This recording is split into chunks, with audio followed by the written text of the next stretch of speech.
para dar la charla con Francisco. Bueno, hoy vamos a presentar el caso clínico de neurocirugía vascular. La idea es que todos los residentes van a tener participación. El coordinador de la actividad es el doctor Francisco Londoño.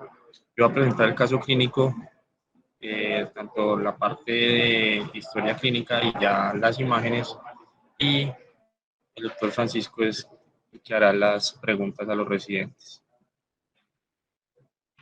Entonces, tenemos dos casos clínicos. Vamos a iniciar con este, que es un paciente de 36 años, masculino, originario de Cañas Gordas, que consulta al centro médico local diciendo que tiene mucho dolor, refiere que tiene tinnitus derecho y cefalea hemicraniana derecha intensa. Toma analgésicos, con lo que tiene un control, una mejoría temporal del dolor, es decir, el dolor mejora parcialmente, pero después vuelve a ser recurrente. Con el cuadro clínico, los R1, ¿qué más preguntaría?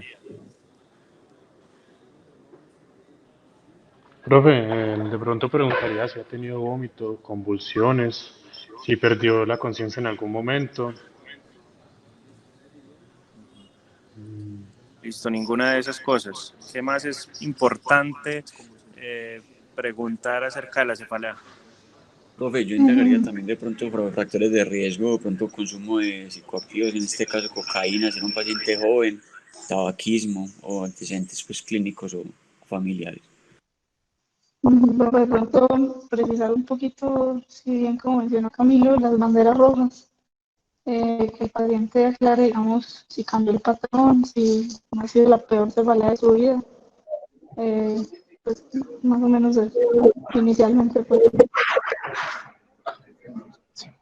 Ese paciente es fumador, ese es un factor de riesgo muy importante, tabaquismo y consumidor de marihuana diario.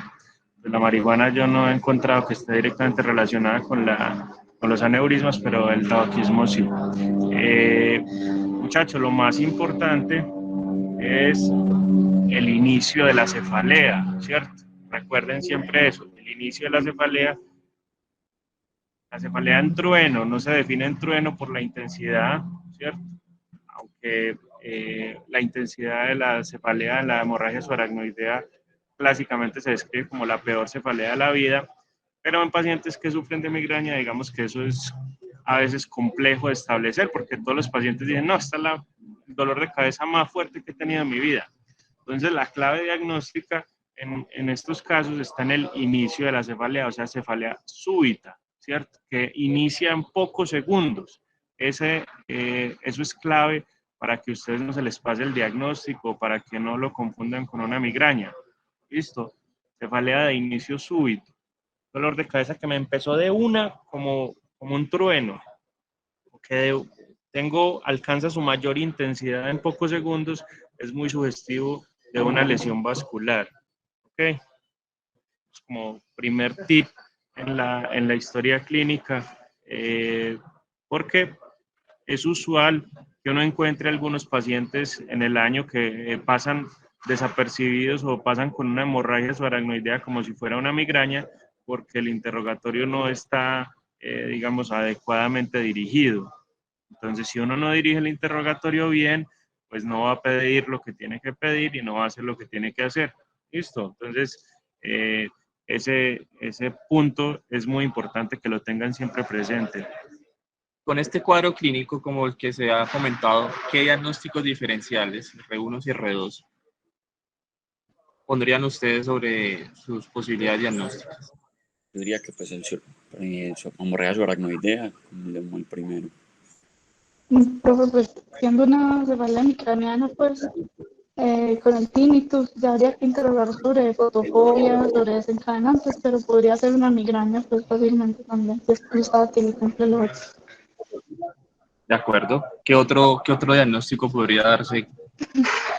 ¿Tiene Con ese síntomas como cuadro, autonómicos o vasovagales de no, pronto? Pues, no ha referido esos síntomas, no refiere esos síntomas en este momento. La idea es que vamos a ir desarrollando el caso a lo largo de la charla, pero pues hasta el momento eso es lo que el paciente llegó a su consultorio o a urgencias más bien, refiriendo esto. Entonces, ¿qué más, qué otras posibilidades diagnósticas ustedes pueden ver?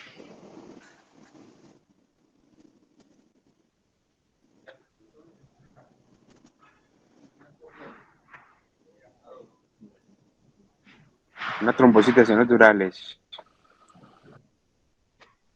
Ujú. Es hombre, ¿cierto? No es muy frecuente en hombres. No para de tener parte del tabaquismo, digamos, muchos antecedentes que lleven a pensar en eso, pero bueno, son cefaleas que hay que tener en cuenta. Una cefalea tensional, no es lo usual que sea hemicraneana, pero puede ser la neuralgia del trigémino. Parece que el dolor de cabeza fuera más hemicraneano que en la cara, entonces la distribución anatómica del dolor es importante precisarla al momento de interrogar, pero sí, todo orientaría más con solo este cuadro clínico, uno podría decir que el paciente puede tener una migraña y digamos que hasta ahí va, no estaría mal el enfoque, ¿cierto? Hay que ver las banderas rojas. Entonces, En este momento, hasta ahora, Beto, no tiene ninguna. precisamente allá en Cañas Gordas, él fue a su hospital local, lo enfocaron, como dijo Camilo, como una migraña, le dieron analgésicos, por eso Mejoró. se fue para la casa. Y al día siguiente, cuando se estaba bañando, el paciente presentó un episodio convulsivo.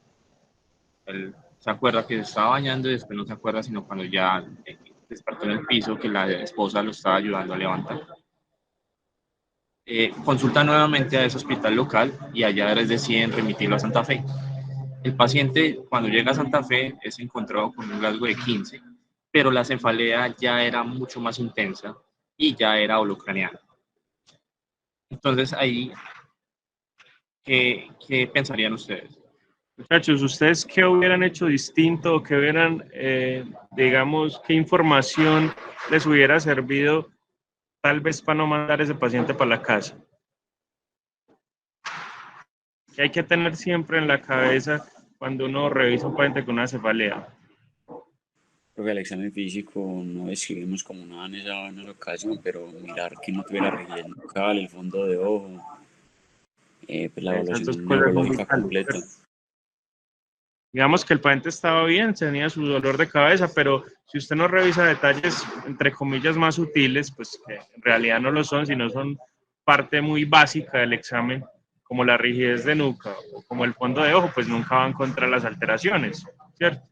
Entonces, pues porque evidentemente el paciente no estaba focalizado, no había hasta en el momento de la primera consulta, no había ninguna otra cosa que usted lo hiciera sospechar que el paciente pudiera tener algo grave. Pero si usted no es juicioso y no va y busca esos detalles, y digamos que es una con la que yo insisto, esos dos detalles hacen la diferencia entre usted despachar a un paciente para la casa tranquilo y usted hospitalizar a un paciente o remitirlo o sospechar que tenga algo grave, ¿cierto? Entonces no sabemos si el paciente tenía rigidez nucal, pues porque no sabemos si le examinaron eso y no sabemos si tenía papiledema o si tenía una hemorragia vítrea, que son datos muy importantes para usted poder enfocar el paciente con cefalea. Entonces yo insisto mucho en que un paciente con cefalea siempre hay que hacer esas dos cosas. El paciente puede no tener nada más. No, es una cefalea hemicraneana y entonces usted lo pasa como una migraña y resulta que tenía papiledema y era una hipertensión intracraneana idiopática y quedó ciego, o era una hemorragia subaracnoidea y luego presentó una ruptura del aneurisma. Entonces, digamos que eso puede ser una cefalea centinela, ¿cierto? ¿Han escuchado la cefalea centinela? Es una dilatación del domo aneurismático, un microsangrado, ¿cierto? Que da una cefalea súbita, acuérdense, súbita, muy intensa, pero que mejora, como este caso. Vamos que también nos faltaron datos al interrogatorio inicial sobre el tiempo que inició la cefalea. Ese es otro detalle que siempre hay que tener en cuenta. Okay, y por favor, ustedes ya son residentes y digamos ya a nosotros nos llega el caso muy depurado, pero es conocimiento que hay que transmitir para intentar hacer el tamizaje adecuado a los pacientes con cefalea. ¿Listo? Entonces, como decíamos, los antecedentes de este paciente son consumo diario de marihuana, tabaquismo y licor social. Simon, ¿tienes algo que decir? Dani, no, yo le quería agregar algo extra y es Sí. parte del enfoque inicial. Lo primero es que este paciente, la edad de presentación de la cefalea, pues no es no debería considerarse una migraña porque no cumple primero los criterios y me parece que es una bandera roja. Yo al menos le hubiera pedido un ataque al ingreso, siguiendo el protocolo que recomienda los guías, Claro, que es pero mínimo una neuroimagen. En Cañas Gordas no hay ¿Cómo, Dani? No te tomógrafo. escuché. En Cañas Gordas no hay Ah, tomógrafo. ok, listo. Listo. De acuerdo, no, pero igual Después le hubiera de hecho que- como la remisión. Después de que ya, exacto, después de que ya se focalizó, lo remitieron a Santa Fe. Pero sí, Simon, o sea, Pues tampoco es el otro extremo, ¿cierto? Entonces, cualquier paciente con 36 años tiene dolor de cabeza, no vaya que le hagan una tomografía. No, pues lo que hay que hacer es indagar adecuadamente, ¿cierto? Porque ahí no tenemos datos de si el paciente tenía episodios previos de cefalea. Estamos contando la historia tal pues como llega. Si tiene episodios previos de cefalea o no, cosas que lo orienten a uno así el paciente tiene una migraña o tiene una cefalea con banderas rojas, pero solo la edad, exclusivamente la edad, Simon, pues digamos que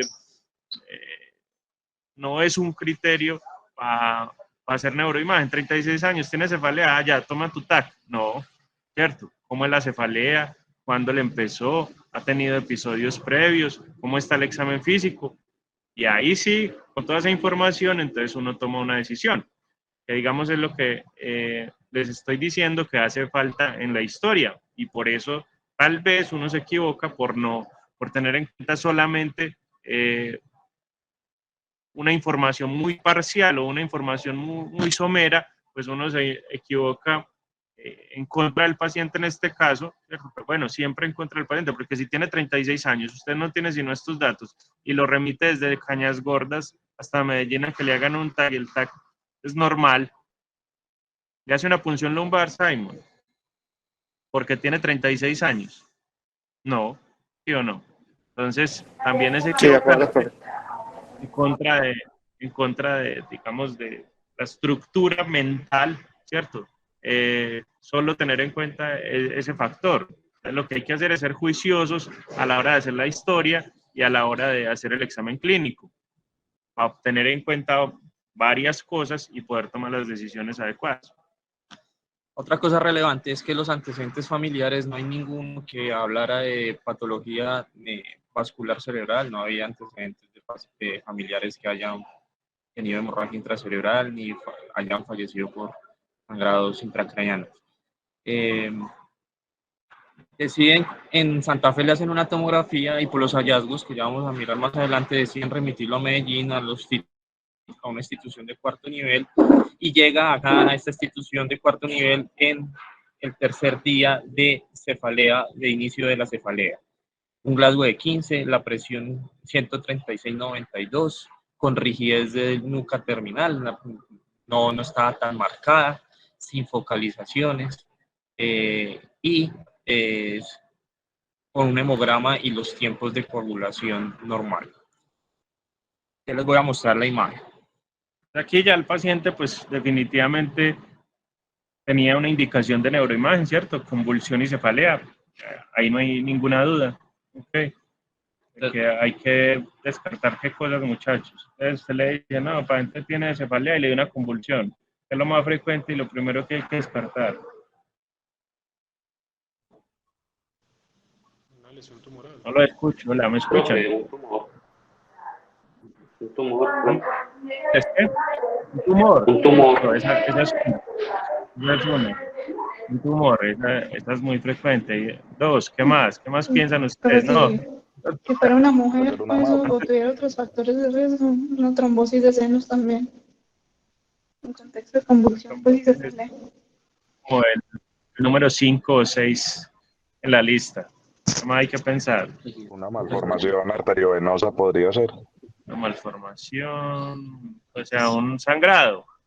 Sí, bueno, los sangrados dan convulsiones. Sí, con sangrado. O sea, una hemorragia intracerebral, ¿cierto? De diferente causa. O sea, todavía no sabemos, pero enfóquelo. Diagnóstico sindromático es una cefalea, ¿cierto?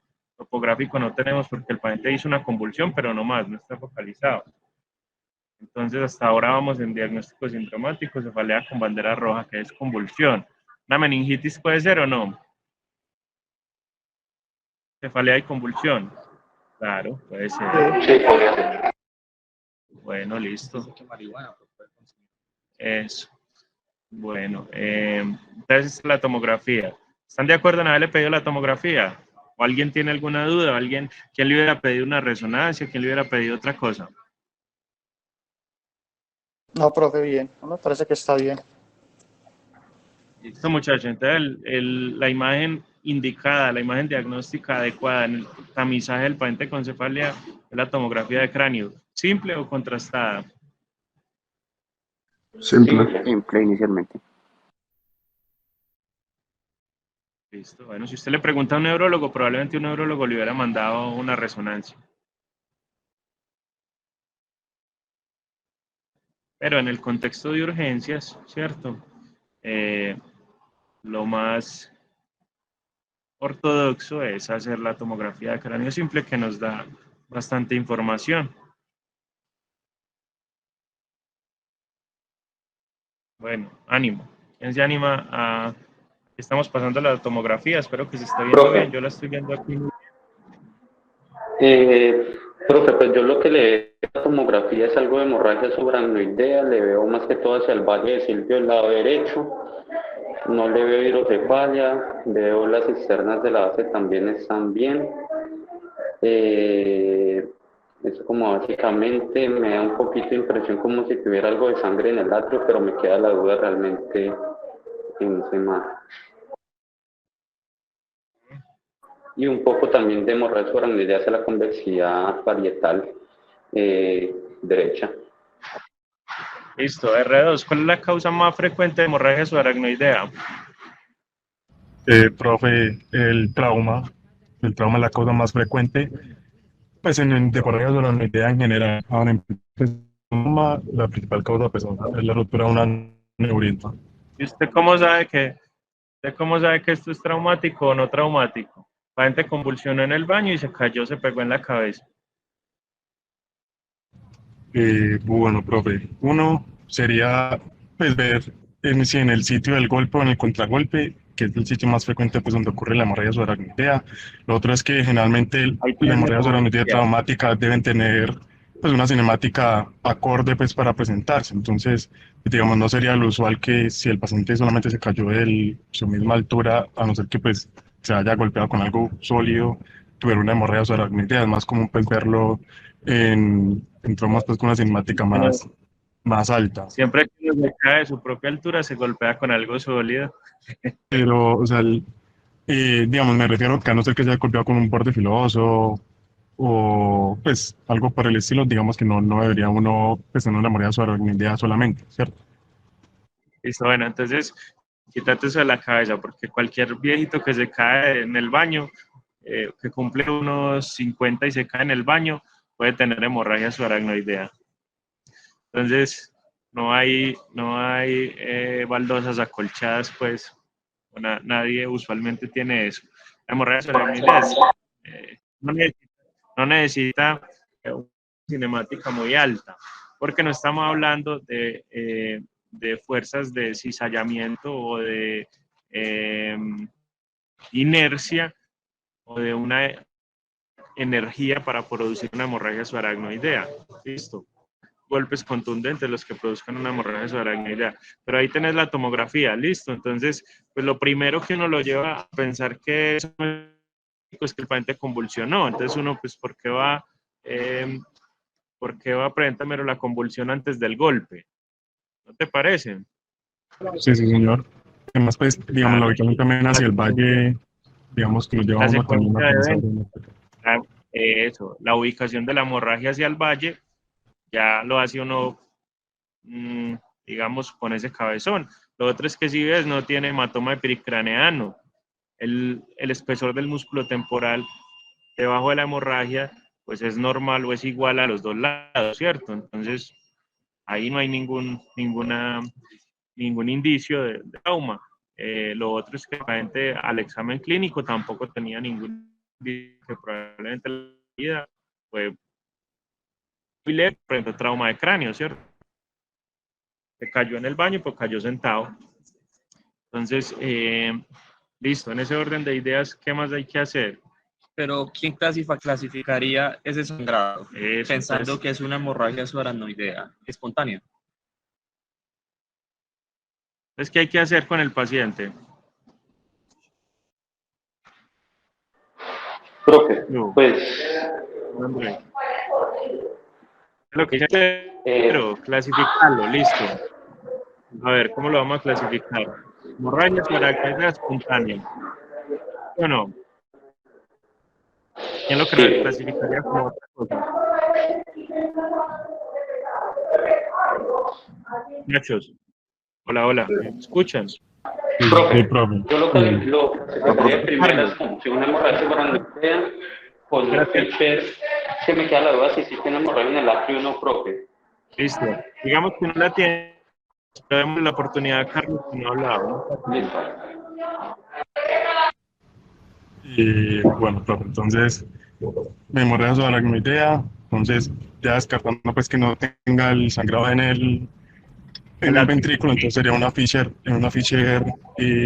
2, y el sangrado por lo que veo es mayor de un milímetro. Clínicamente ingresó 15-15 con rigidez nucal, entonces sin focalizaciones, entonces sería un juez de 1. Acuérdate que tiene rigidez nucal.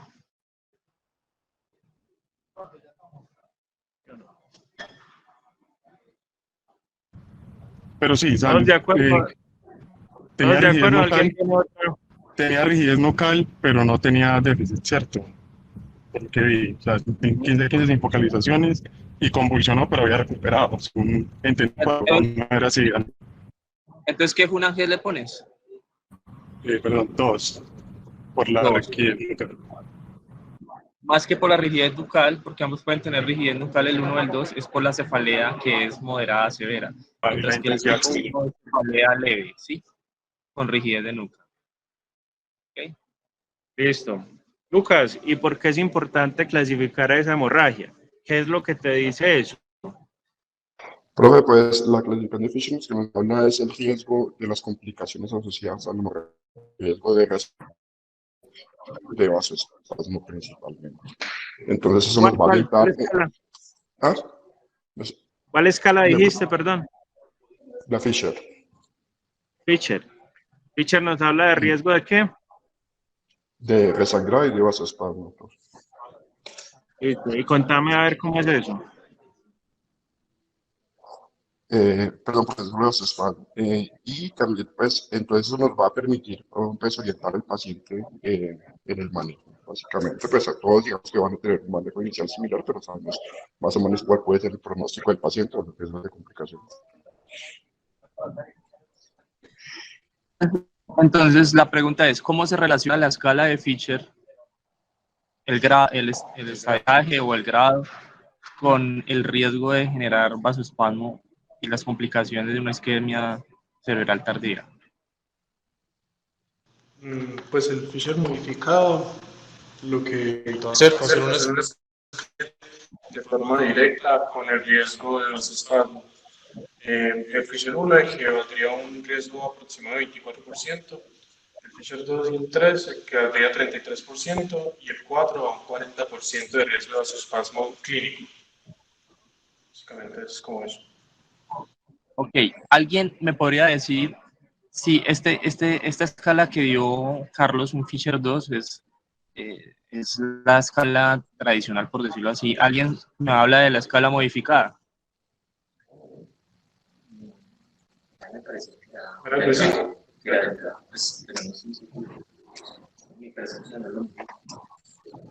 ¿Alguien sabe la Pues, escala modificada?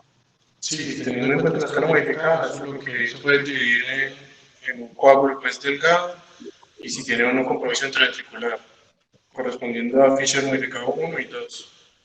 Y el grueso, si tiene una hemorragia intraventricular, sería el 3 y el 4.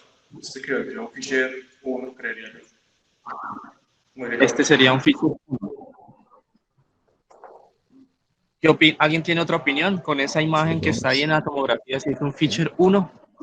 Hola Beto, ¿cómo estás? O 3, es 1 o 3. Beto, hola. Joan, te escucho. Quiero que si estamos hablando de la escala modificada sería un Fisher 3, porque el coágulo es mayor de 1 milímetro y no tiene compromiso ventricular. Exactamente. Ok, eso es, listo. Bueno, lo tengan en cuenta. Entonces este paciente que ustedes ya tienen y ya lo saben, que clasificaron, ya saben que tiene una hemorragia subaracnoidea, ya sabemos que es un Fisher modificado 3, tiene un WFNS, también es un 1 porque tiene un Glasgow de 15 y un Cunningham de 2. ¿Ustedes qué harían de ahí para adelante?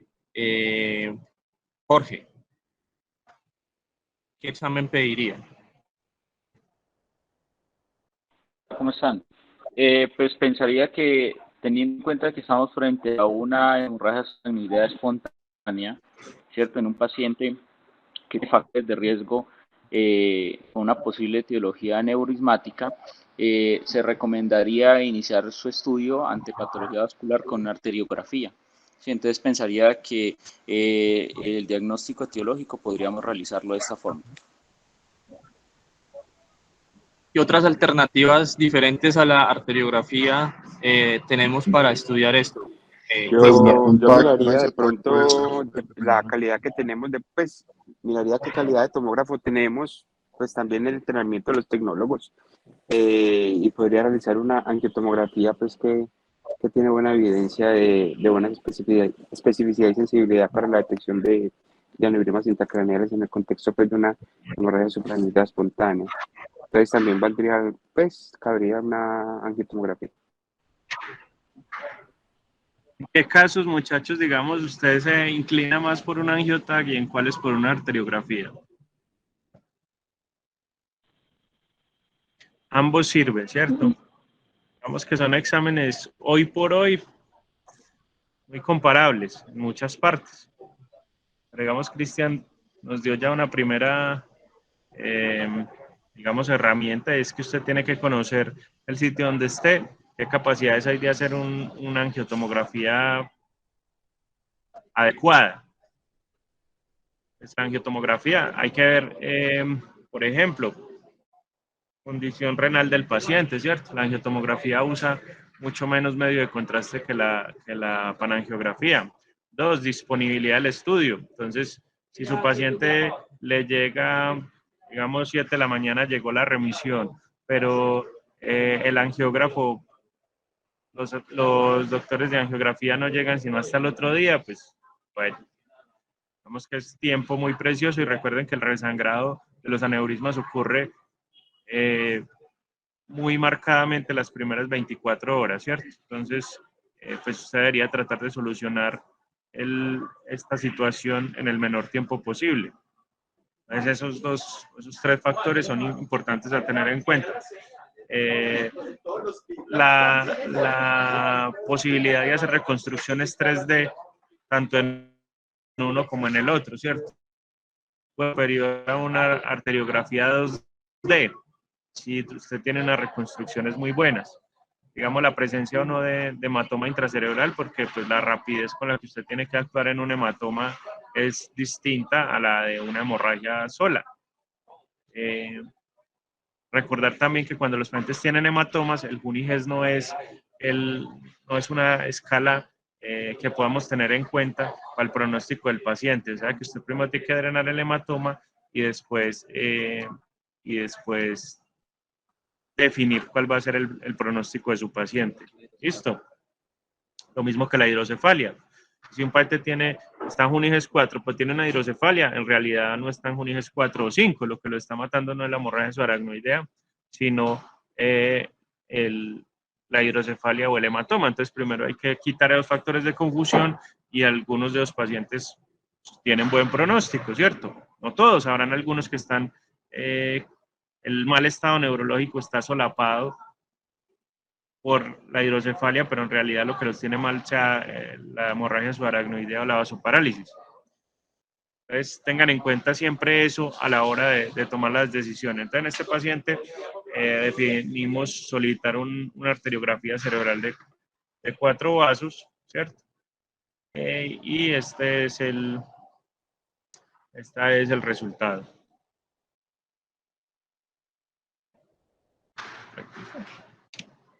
¿Quién se anima a decir que tiene la imagen de la arteriografía y pues qué vista es esta y qué disparo hicieron?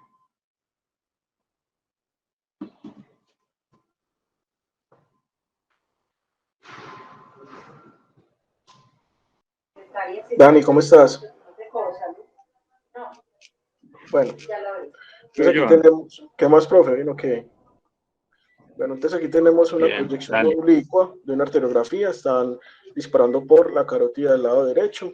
Vemos entonces cómo se divide, cómo vemos la cerebral anterior y la media del lado derecho, y vemos una lesión sacral, ¿sí? Más o menos grandecita, yo le pongo por ahí 6 milímetros, así pues como a ojo, que pareciera que estuviese emergiendo de la bifurcación de la cerebral media derecha, todavía en la porción M1.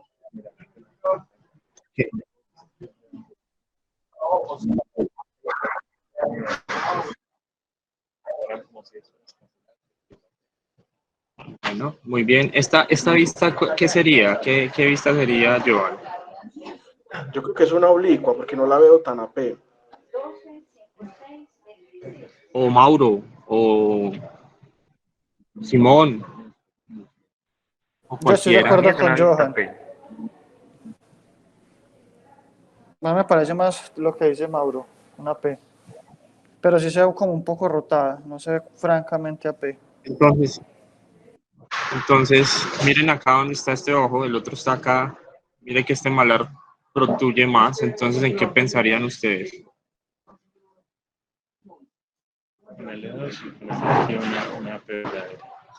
Dos acá.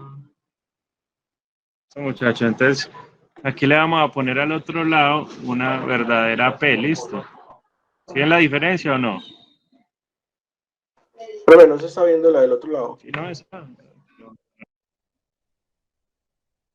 Ah, espérate, ya iba a salir. De otro más adelante.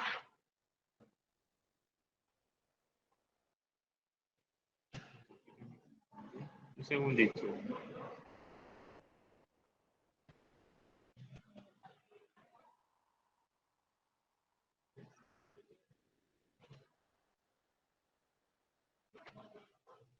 Ahí. Dale otro para que salga la imagen. Listo, tenerla ahí. Bueno, entonces, eso es una imagen oblicua, ¿listo, muchachos? Y el disparo se hizo desde la carótida común, ¿vale?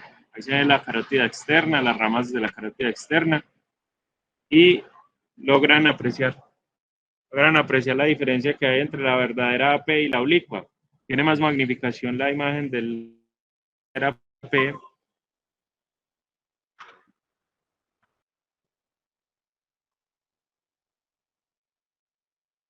Listo, ahí está. Ahí sí. ¿Alguien tiene alguna pregunta ahí al respecto? No, profe, todo muy claro. Listo, para los chiquitos. Entonces, loop de la carótida, esto no es un aneurisma, listo, sino que es la carótida dando una vuelta en su porción cavernosa antes de entrar al cerebro. ¿Ok? Bueno, ahorita sí, Johan describió la lesión. Dani, se te cayó la presentación. Hola, hola. Se escucha, profe, pero no se ve nada, se cayó la imagen. Listo. Johan describió la lesión. Sí, habíamos dicho que era una lesión sacular, más o menos a simple ojo, de 6 milímetros que estaba en la bifurcación de la cerebral media derecha en la porción M1 y que el saco está dirigido hacia abajo. Okay. Vale. ¿Qué información anatómica es importante tener en cuenta en esa arteriografía? Profe, es importante tener en cuenta la relación domo-cuello. Eso digamos que en cierta medida nos permite planear cómo va a ser pues, la forma del clipaje de la aneurisma, si va a requerir más de un clip o no, la bifurcación, cómo manejar la bifurcación, en qué sentido poner, por ejemplo, el clip para evitar coger una de las ramitas de M2 que salen de ahí de la bifurcación, evitar pues un infarto después de la cirugía, y también mirar pues en qué segmento está M1, M2, si realmente está en M1, M2, pues como para mirar hasta qué tanto nos tenemos que ir en el Valle Silviano, si solamente ahí en la región insular o nos tenemos que ir más hacia la región del ala de los esfenoides. El tamaño también pues es importante, por lo que decíamos, a veces para mirar, planear bien con qué clip vamos a clipar ese aneurisma, no sé qué más.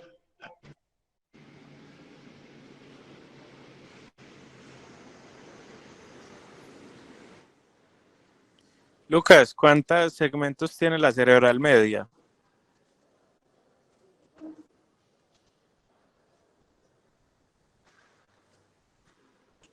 ¿Lucas está o Lucas no está? Ya, profe, tenía que poner aquí. 3 segmentos, profe. ¿Cuántos? 4. Eso, dígame pues cuáles son.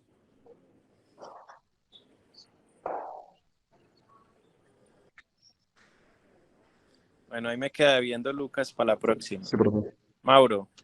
Pues. Hola, profe. ¿Cómo está? Bien, ¿cómo Bien, está? profe.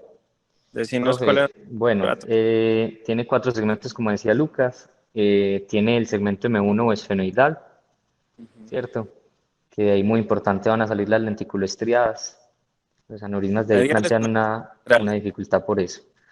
Luego, donde giran 90 grados. Son las laterales. Las mediales salen de A1. Muy bien. Luego da un giro en 90 grados y hace la bifurcación, ¿cierto? Y empieza el segmento M2 o insular. Y luego cuando pasa el giro circular de la ínsula, hace otro giro en 90 grados y empieza el segmento opercular o M3. Y ya cuando sale de los opérculos frontal y temporal, da M4 o cortical. Y ya las ramas corticales, pues queda la cerebral media. Listo. Eso porque es importante tenerlo en cuenta, Mauro. Profe, porque dependiendo de la ubicación del aneurisma, van a haber diferentes vasos implicados. Entonces, a la hora de un clipaje, dependiendo de la ubicación, pues va a tener mayor o menor dificultad la técnica quirúrgica. Por ejemplo, también es importante la longitud de cada segmento. Es diferente los aneurismas de M1 cuando el segmento, o de bifurcación cuando el segmento esfenoidal es largo o corto, porque hay mayor o menor riesgo de coger la lentícula estriada. Cuando tiene una bifurcación o bifurcación que puede estar presente hasta en el 15% de los casos. Hay que tener en cuenta qué vasos está uno enfrentando alrededor del aneurisma a la hora de hacer el clipaje. Listo, muchachos. Entonces, toda esa información es muy importante, ¿cierto? Es muy importante a la hora de usted operar. ¿Por qué? Porque no se trata simplemente, si tiene un aneurisma de media. Y entonces, ¿dónde lo vamos a buscar? ¿Cierto? Entonces, tiene un segmento M1 corto o un segmento M1 largo. ¿Eso en qué varía? En que usted, qué tanto profundiza su disección en el Valle Silviano. Entonces, he visto casos de que uno empieza a disecar el valle, hey, ¿qué pasó con el aneurisma? ¿Dónde está? No lo veo. Llega a la carótida y nunca lo vio, pero ¿qué pasó? Un segmento M1 muy largo y el aneurisma estaba supremamente superficial y la disección silviana empezó, digamos, proximal al aneurisma, ¿cierto? Entonces, ¿qué pasó? Pues usted se quedó buscando el aneurisma por todo lado y no estaba porque el aneurisma estaba muy superficial.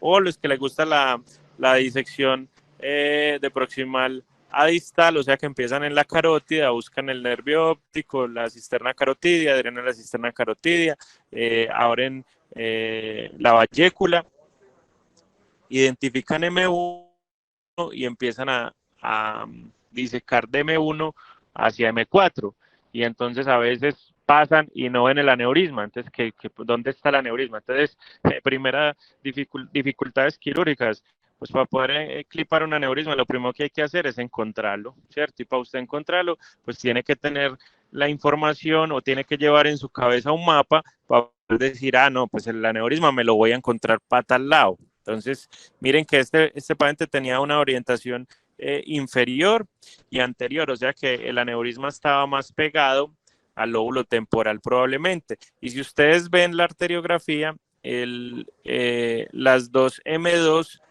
el aneurisma no sale en la mitad de las M2, ¿cierto? Sino que el aneurisma mira inferior. Eso ya nos da una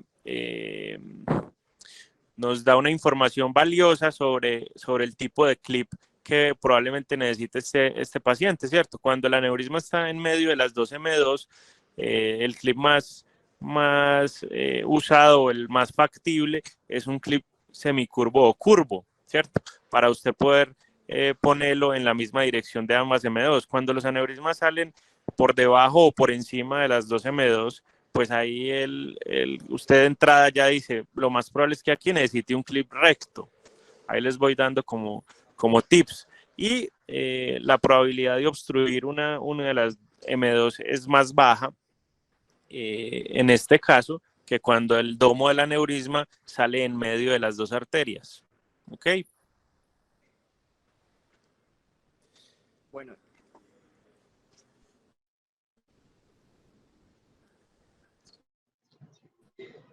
Bueno, y entonces, ¿qué opción de tratamiento ofrecería? Hola Dani, ¿me escuchas? ¿Aló? Sí. Pues, bueno, pues teniendo en cuenta la localización del aneurisma, que es de media, y la edad del paciente, pues digamos que la opción más razonable es un clipaje, pues eso permite prácticamente resolver el problema definitivamente. Otras cosas porque digamos que en este caso la terapia no tendría mucha cabida, pues porque si no el paciente tendría otros 50 años de arteriografías por lo menos cada año, con el riesgo de que eso vuelva y recanalice. Entonces con el clipaje pues sería un tratamiento definitivo y curación para el paciente. Muy bien, ¿alguien tiene otro concepto? De acuerdo con... Listo, muchachos, entonces vean, es un aneurisma de cuello corto, cuello estrecho, ¿cierto? La relación domo-cuello es adecuada. La primera opción siempre en los aneurismas de media es la cirugía. Por ahora, estadísticamente demostrado, o sea, tiene mejores resultados la cirugía que la terapia endovascular en los aneurismas de arteria cerebral media. Inclusive con los dispositivos web, pues, que son la última maravilla, todavía es superior la cirugía, la terapia endovascular en aneurismas de media. Ahora, ¿qué consideraciones hay que tener en cuenta? Pues el entrenamiento que usted tenga para realizar las intervenciones, ¿cierto? No solamente es que, sí, eso se opera, sino dónde se opera y cómo se opera. Entonces, la idea es que el entrenamiento sea suficiente para usted poder enfrentar a un aneurisma de media como este, que es pequeño, mira hacia abajo, digamos que técnicamente uno diría que no hay grandes dificultades, aunque todos los aneurismas son difíciles, no hay aneurisma fácil, pero digamos que es una cirugía muy factible y muy viable para un neurocirujano cualquiera. ¿Listo? Entonces, yo también creo que la mejor opción de tratamiento es la exclusión por craneotomía. Al paciente lo llevamos a cirugía, nos encontramos un cerebro no muy tenso, le hicimos una craneotomía terional estándar, entre comillas, no un miniterional, ni tampoco una frontotemporal, sino una craneotomía centrada en el terion, ¿ok? Importante fresar siempre el ala del esfenoides, muchachos, aunque uno vaya para un aneurisma de media, porque la probabilidad de maniobrar se aumenta bastante. ¿Okay? Entonces, eso tenerlo siempre presente. Hacer craniotomía temporal o terional y no quitar el ala del esfenoides, pues es uno mismo ponerse en aprietos, porque después manipular los elementos a la hora de hacer la disección y a la hora de hacer la exclusión del aneurisma es mucho más complicado. Entonces, ese detalle tenerlo en cuenta. Este paciente tiene un segmento M1 corto, ¿cierto? Por lo tanto, si ustedes revisan la distancia que hay del borde de la corteza cerebral hasta donde está el aneurisma, es mucho mayor a la que hay de la bifurcación de la carótida donde está el aneurisma. ¿Ok? Eso tenerlo en cuenta, como les dije, para usted identificar para dónde está el aneurisma. 2, nos lo vamos a encontrar pegado al lóbulo temporal. Listo. ¿Tenés? Normalmente el profesor habló que es un interional. ¿Alguien haría en este caso, en este paciente, un abordaje miniterional? Pues Yo no lo haría. está escrito que los abordajes mínimamente invasivos se correlacionan más con el grado de Honey Hess que con el grado de Fischer. Por ejemplo, en los pacientes de bajo grado como este, ¿están escuchando?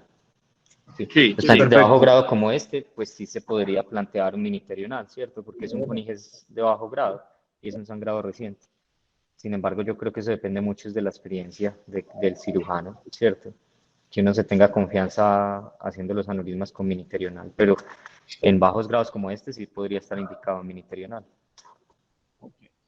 Sí, eso es verdad. Muchas veces depende, y lo más importante es la experiencia de un neurocirujano. No hay un número preciso de cuántos terionales normales usted tiene que hacer para después cogerse confianza de hacer abordajes más reducidos. Pero también está ahí que si tenemos un aneurisma roto, pues no sabemos si ese cerebro va a estar sino sin manipulación. Así es.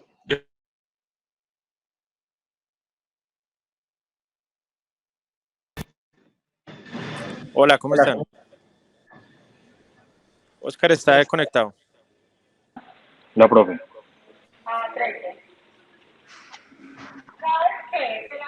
Ahí ya me escuchan. Bueno, ¿qué harían ustedes en caso de una ruptura intraoperatoria como en este paciente? Entonces vamos a escuchar a Oscar a ver qué tips nos tiene. Bueno, primero, siempre que nos enfrentamos a un aneurisma, roto o no roto, las cosas más importantes es tener un control proximal, ¿cierto?, del aneurisma. Entonces, en este caso, debemos tener muy bien referenciada la M1. ¿Sí? Tener un control de M1 nos ayuda, en cierto modo, a poder disminuir el sangrado que podamos tener y poder tratar pues, de forma adecuada o clipar de forma adecuada el aneurisma. Siempre contar con 2 aspiradores, eso es fundamental para cualquier cirugía de aneurisma. A veces con un solo aspirador no tenemos y mientras van y buscan otro, pues es tiempo valioso. Entonces, desde el inicio de la cirugía, tener los 2 aspiradores. Un dato interesante es con esta anatomía especial de esta paciente, ahorita el profe Francisco comentaba, es un aneurisma que sale hacia abajo, el riesgo de clipar las 2 M2 es bajo, pero si ustedes ven, la M1 toma importancia en este tipo de casos, porque uno al colocar el clip recto en la misma dirección del cuello, tiene el riesgo de clipar la M1. Entonces, sí, es fácil para la M2, pero la M1 tenemos que tenerla muy bien referenciada. Oscar, ¿y qué haces si se te rompe y todavía no tenés M1 expuesta? Le puede colocar un clip encima del aneurisma, pues, tratar de disminuir un poco el sangrado y secarlo lo más pronto posible, si no es M1.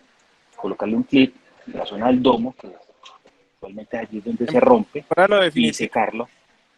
No, un temporal. Temporal. Listo. Entonces, y mientras tanto, ¿cómo controlas el sangrado? No, profe, eso es, toca 2 aspiradores y secarlo lo más rápido posible para buscar el cuello.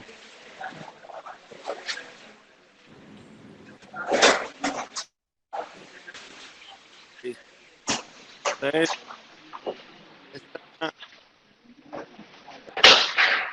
es una situación bien estresante que usted empieza tratando de controlarla, ¿cierto? Entonces usted coge los 2 aspiradores, empieza a meter un clip, pero entonces con las patas del clip desgarra más el aneurisma y se hace la situación más difícil y más incontrolable. Entonces lo que hay que tener primero es la calma, segundo, hay que tratar de disminuir el sangrado para usted ver qué le falta por disecar y tratar de encontrar M1 como lo dice Oscar. Depende del grado de ruptura del aneurisma, entonces pues hay varias opciones. Usted ve un jet que usted puede comprimir el domo del aneurisma con el cotón, irrigarse, identificar las otras ramas rápidamente, esa es una buena opción. Listo, no apresurarse a meter clip a la loca porque eso puede ser, digamos, más catastrófico. Entonces se le abre más, las rupturas inician normalmente con un orificio no tan grande, ¿cierto? Y uno normalmente en su respuesta primaria más emocional a veces lo que hace es ampliar ese orificio. Entonces conservar la calma, ojalá tener un buen ayudante, eso ayuda bastante, ¿cierto? Una ruptura intraoperatoria sola, pues un cirujano solo es muy distinto a cuando uno está acompañado con alguien que tiene idea de cómo ayudarle. Beto, ¿cuál es tu experiencia? Profe, sí. Recientemente tuvimos un caso en el que también tuvimos en un intento de disección del domo del aneurisma para tratar de dar toda la disección completa y localizar bien el cuello para mirar si habían vasos que salieran o pasaran cercanos a ese aneurisma. Tuvimos un sangrado y pues lo que hay que hacer es mantener ante todo la calma, colocar un cotón tratando de disminuir el sangrado. El aspirador hay que colocarlo pero sin fuerza, sin generando presión excesiva sobre el mismo aneurisma, porque lo que decía el profe, podemos empezar con un orificio muy pequeño y empezar con un desgarro. Asimismo, meter el aspirador con fuerza puede hacer que rasgue más el aneurisma e incluso el vaso padre, y ahí entonces tendríamos una complicación mucho más grande. Lo que se hizo en esa ocasión fue colocar un cotón, controlar el sangrado, tratar de mirar dónde estaba propiamente el orificio que estaba sangrando, y lo que hicimos fue colocar un clip tratando de ocluir. El primer intento del clip no fue del todo efectivo, entonces se dejó sin embargo ese clip y se siguió mirando bien dónde estaba el origen del sangrado, se colocó un segundo clip y ya se controló el sangrado.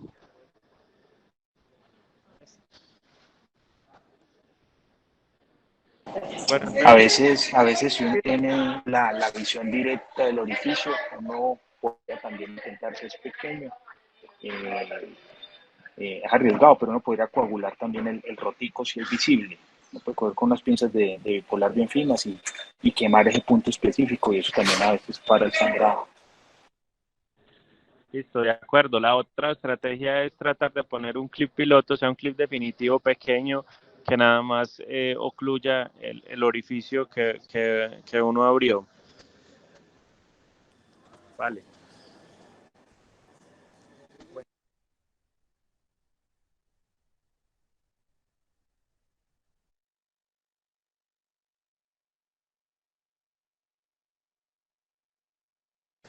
En esta tomografía que se le hizo al día siguiente al paciente, alguien me dice que logra ver.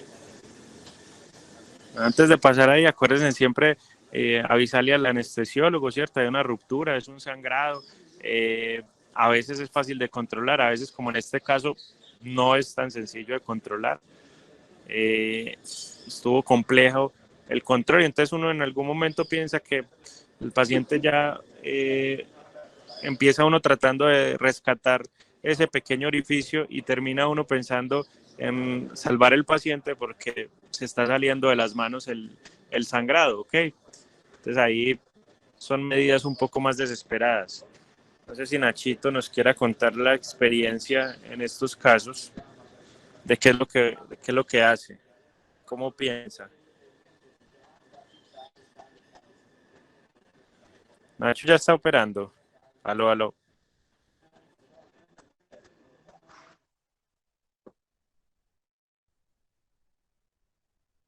Dale, no, que contanos tu experiencia con las rupturas intraoperatorias.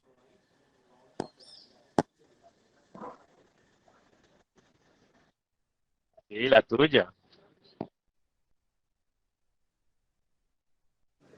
Eso decía, que uno empieza tratando de solucionar un pequeño orificio y después de que ha pasado cierto tiempo termina tratando de salvar un paciente, ¿cierto? Porque se va saliendo de las manos la situación.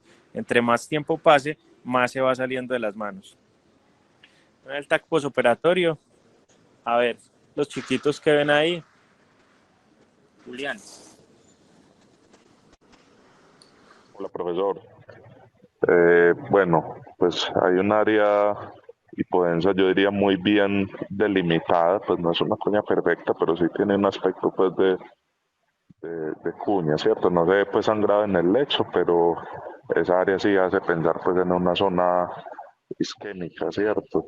Me parece que sí corresponde pues a parte del territorio de la media, pues que pudiera asociarse pues a un compromiso de una de las M12. Un pobre efecto de masa pues ahí pues para agregar, no hay un efecto de masa pues regional, y el sistema ventricular pues al menos ayuda a conservar. Muy bien. Un infarto. Un infarto establecido. En el intento de controlar el sangrado de este paciente, la ruptura intraoperatoria, o más bien ya estaba roto y se descubrió, se movió ese coágulo, eso que estaba conteniendo el aneurisma. Un intento de controlar el sangrado, inadvertidamente se clipó una rama. Como ustedes ven acá, parece ser el tronco superior. Y pues esto es porque todos los casos que hay que presentar no siempre van a ser casos donde usted va a tener resultados satisfactorios. El desenlace de este paciente es que posteriormente presentó un edema importante en esa zona, con salida de material cerebral por la herida quirúrgica. Tocó llevarlo a una cirugía de lavado y corticostomía, quitarle todo ese cerebro herniado, ese fungus, quitarle el hueso. Y este es ya el TAC final, cuando se hizo ya esa cirugía. El paciente finalmente logró irse para la casa con una hemiparesia izquierda, de predominio braquial. La pierna tenía una movilidad aceptable que permitía la bipedestación y la marcha. Sin embargo, sí tengo con limitaciones acá en este ejemplo.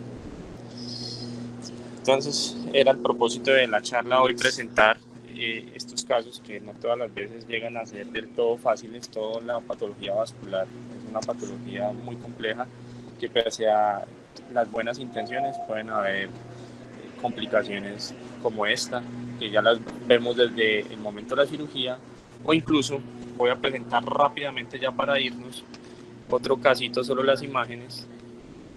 Permítame un segundito, mientras tanto. Entonces, muchachos, ¿ahí qué ocurrió? Un clipaje temporal demasiado largo mientras lograba hacer la disección adecuada del domo. Nos demoramos uno primero bastante en encontrar M1. Listo. Entonces el paciente tuvo un sangrado considerable. 2, después de encontrar M1, pues requería un tiempo de clipaje temporal moderado o largo, más de 5 minutos. Uno no debería clipar más de 5 minutos, pero pues a veces hay ocasiones en las que toca, ¿cierto? En las que uno no es capaz de resolver la situación en menos tiempo, y entonces estas son las consecuencias. Bueno, la cirugía vascular es compleja, ¿no? Digamos que yo digo que es malagradecida. Hay que ser muy tolerante a la frustración, ¿cierto?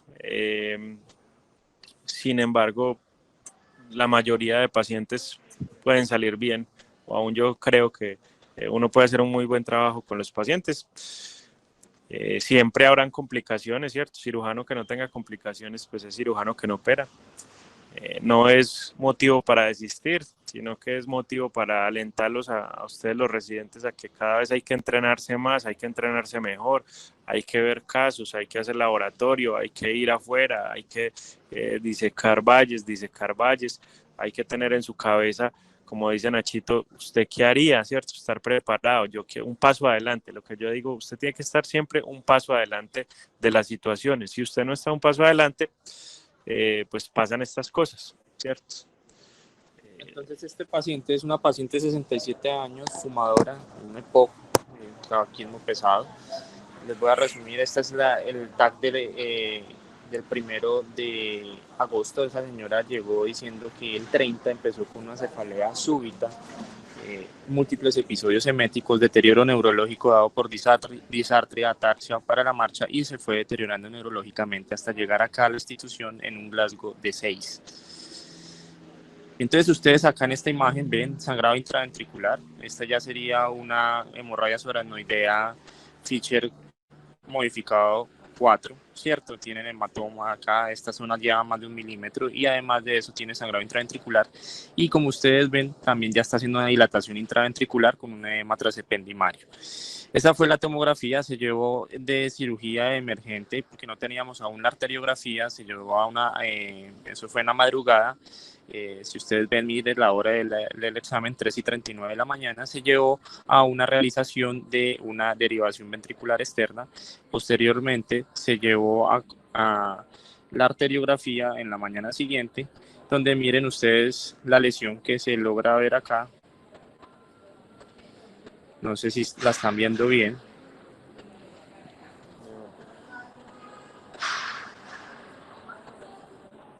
Ahí miren, un aneurisma de la arteria cerebral media izquierda. Miren, es muy importante saber hacia dónde va el jet. Miren ustedes la forma que va hacia arriba del arco. Eso quiere decir que el aneurisma se va a proyectar hacia abajo y el jet va a ser hacia acá. Entonces el aneurisma se va a proyectar hacia abajo. Miren ustedes las M2.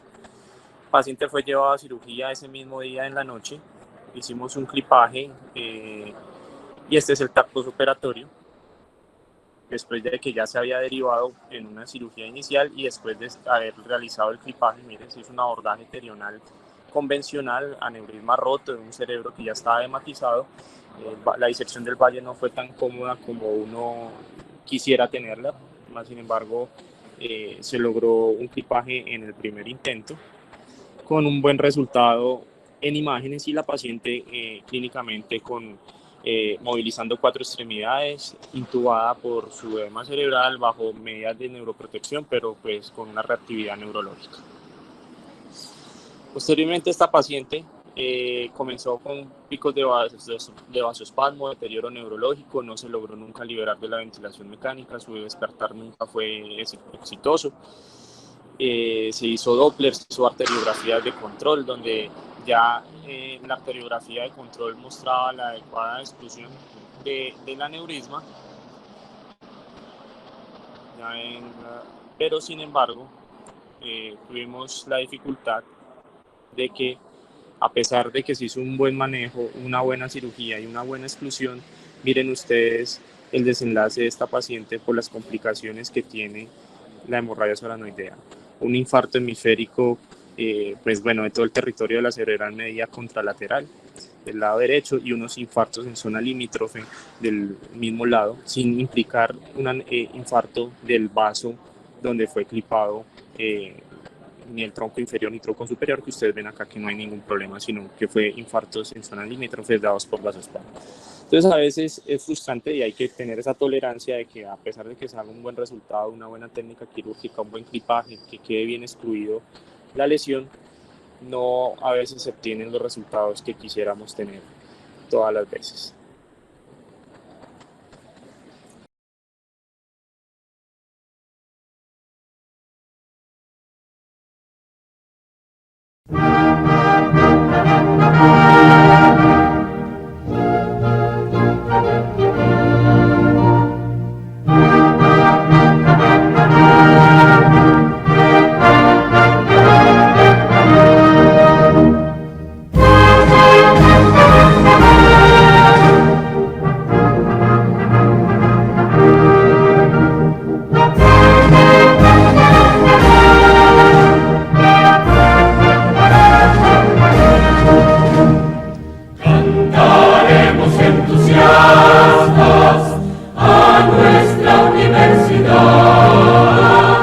Alma mater de la